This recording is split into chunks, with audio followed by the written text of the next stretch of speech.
I want you to imagine something with me for a moment. You wake up Monday morning. Markets are falling. The Iran war is escalating.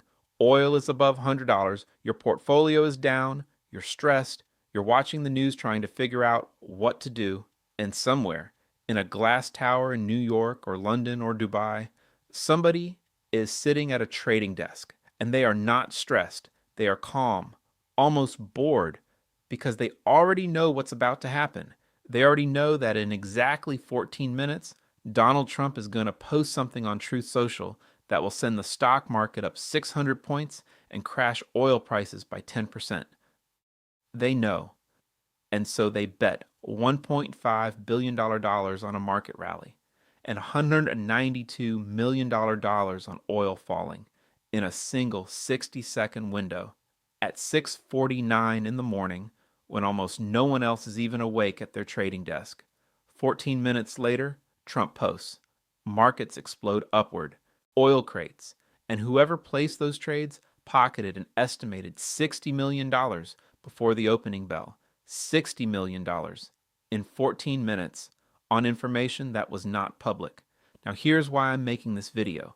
Not to rage at politics, not to take sides, but because what happened Monday morning tells you something deeply important about the market you're investing in, about the rules that protect you, and the rules that apparently don't, and about what you, as an everyday investor, are actually up against. That's what we're breaking down today. And I promise you, by the end of these 11 minutes, you will understand something about financial markets that most people never learn until it's too late. Here are the facts as reported by the Financial Times, Bloomberg, and market analytics firm Unusual Whales. Not speculation, facts. Monday, March 23rd, 2026, 6:49 a.m. Eastern Time, New York. The pre-market session is quiet. Global markets had been falling all week on Iran war fears. It is the kind of early morning where almost nobody is actively trading. Thin liquidity, low volume, a typical sleepy pre-market hour. At 6:49 to 6:50 a.m. in a single 60-second window, someone executes two enormous coordinated trades on the Chicago Mercantile Exchange. Trade 1, approximately $1.5 billion in S&P 500 E-mini futures, betting that stocks will go up. Trade 2, $192 million in oil futures, betting that crude prices will fall simultaneously in the same 60 seconds. According to Unusual Whales, these orders were 4 to 6 times larger than anything else in that session up to that point. The Financial Times reported roughly 6,200 Brent and WTI contracts changed hands in that 1-minute window, a notional value of $580 million just in the oil side alone. Then, nothing. The market absorbs the trades. A few analysts notice the spike. The clock ticks. 7:05 a.m., 14 minutes later. President Trump posts on Truth Social, all capital letters. He announces the U.S. and Iran have had very good and productive conversations, and that he is ordering a 5-day halt to planned strikes on Iranian power plants. Markets move immediately and violently. S&P 500 futures surge past 2.5%. WTI crude plunges 6%. The Dow eventually closes up 631 points. Brent crude, its biggest single session drop since the start of the war, finishes under $100 a barrel for the first time in weeks. The trader who placed those positions at 6:49 a.m. had positioned perfectly for every single one of those moves. The estimated profit, $60 million. Before breakfast, market tracking account Unusual Whales posted the data on X, flagging it as their word, unusual. The Kobasi letter, one of the most followed trading newsletters in the world, posted the exact timestamp breakdown. The Financial Times published a full investigation. Bloomberg confirmed the volume spike independently, and then it reached Capitol Hill. Senator Chris Murphy, Democrat of Connecticut, posted on X, quote, 1.5 billion. Let me say it again, a 1.5 billion bet, bigger than any futures purchases made at the time. This is corruption, mind-blowing corruption. He then asked publicly, who was it? Trump, a family member, a White House staffer, illegally profiteering off of insider knowledge. The SEC declined to comment. The CFTC, the Commodity Futures Trading Commission, is reportedly examining the trades. In the UK, Liberal Democrat leader Ed Davey called on the Financial Conduct Authority to investigate whether British-based traders had profited from insider information. The FCA chief was directly questioned in Parliament the same day. And this wasn't the first time. Last April, when Trump reversed his tariff policies, sending the market into wild swings, similar accusations of insider trading circulated. Before the Venezuela operation, a polymarket bet was placed suspiciously close to the announcement. In fact, prediction market platform Polymarket saw $529 million in trading on U.S.-Iran strike contracts, with 6 mystery wallets cashing out $1 million just hours before the bombs fell. A pattern. That's the word professional traders are using, not a coincidence. A pattern. Let me give you the legal framework here, because I think it's important to be precise before we draw conclusions. Insider trading is when someone trades a financial security based on material, non-public information. That's the legal definition.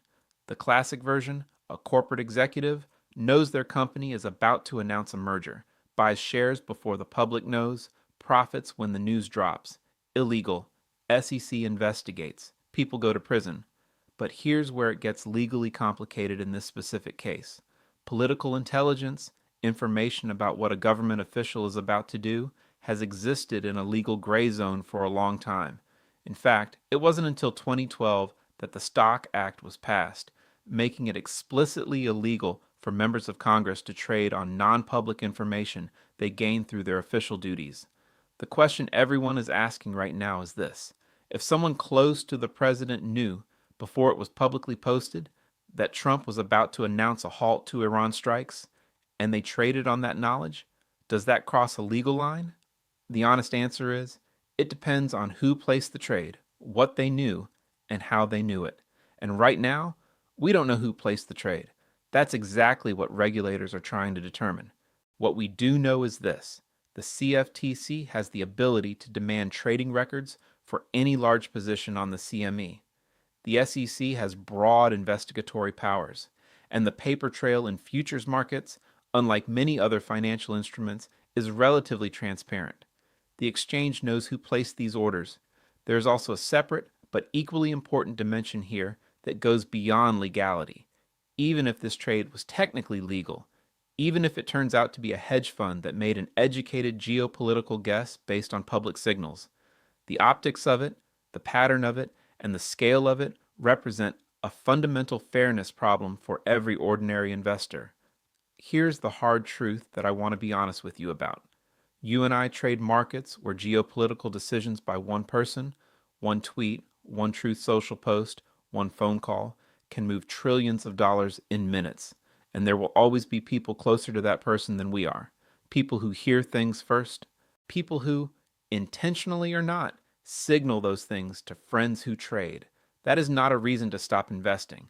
Markets have always had information asymmetry. Institutional investors have always had advantages over retail investors. That is the reality of financial markets, and it has been true for 100 years. But what is different now, what this moment uniquely represents, is the scale and the speed. A single Truth Social post moved the Dow 631 points in a day. That's a $2 trillion swing in U.S. market capitalization from one post that nobody without access could have predicted 14 minutes earlier. So what do you do with this information? 3 things. First, stop trying to trade the headlines. If this story tells you anything, it's that the headlines are already priced in by the time you see them, and often before. The retail investor who tried to trade the Monday morning news cycle got burned by the reversal on Tuesday. The only winners were the people with the information before it was information. Second, diversify across geographies and asset classes so that no single geopolitical event can devastate your entire portfolio. The investors who had energy exposure, gold, and broad index funds this month fared far better than those concentrated in growth tech. Third, follow the regulatory story. If the CFTC or SEC identifies who placed these trades and brings enforcement action, it It'll be one of the most significant market integrity cases in years. It could reshape disclosure rules around political intelligence and government officials' trading activity. Watch for it. Here's where we are. On Monday morning, someone placed $1.5 billion in trades that were perfectly positioned for a presidential announcement that came 14 minutes later. They made $60 million before breakfast. Regulators are now examining those trades. A U.S. senator called it mind-blowing corruption. The White House denied wrongdoing. And by Tuesday, the same market that surged 631 points had already given back most of those gains as Iran denied the talks were real. The taco trade. Trump always chickens out. That's what Wall Street is calling it. And whatever you think of the politics, the financial lesson is the same one it always has been. In a headline-driven market, chasing the news is a loser's game for retail investors. Your edge is not speed. Your edge is not access. Your edge is time, discipline, and understanding what's actually happening underneath the headlines. That's what this channel exists to give you. Subscribe and turn on notifications. If this video made you think or made you angry, hit like and drop a comment. What do you think? Was this insider trading? Should there be stronger rules around political intelligence trading? I want to hear where you stand. See you next week.